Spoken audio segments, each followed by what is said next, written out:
Today you announced that Tesla saw its highest sales in the company's history in the fourth quarter. You sold about 6,900 Model S's.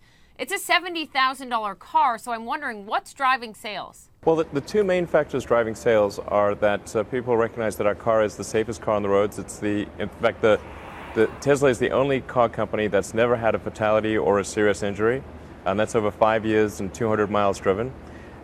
And the second factor is that our car works really well in cold weather. You bring up safety record, and that is what is making headlines today. You're recalling some chargers for about 29,000 of your Model S vehicle. They could possibly overheat, possibly cause a fire. But you sent this tweet today, and it read, "The word recall needs to be recalled."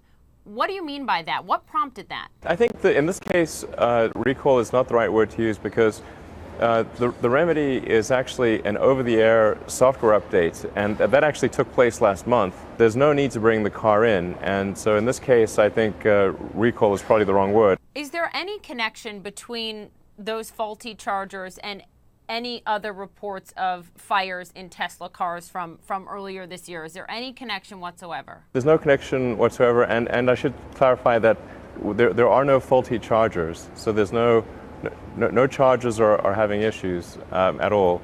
It's a small wall adapter. You know, Tesla is being investigated by U.S. regulators over a handful of fires in the Model S, and you blogged about this in November, and you wrote that Tesla has received far more media attention for the fires reported, and you call that number, quote, far lower than combustion cars. Do you think that the media attention being paid to Tesla is overblown when it comes to these fires? I do think there's an excess amount of attention paid to Tesla, and I do think that a key fact that's lost is that the Model S has the best safety record of any car on the road, bar none, which you would not think reading the media headlines.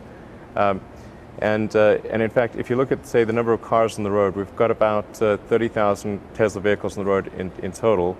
And there have been 3 fires, all of which only occurred after a high-speed accident, and there were no injuries.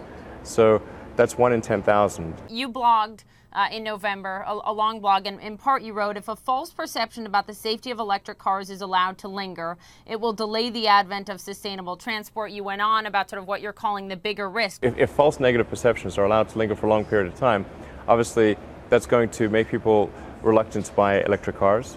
And if they are reluctant to buy electric cars, that will slow down the advent of sustainable transport.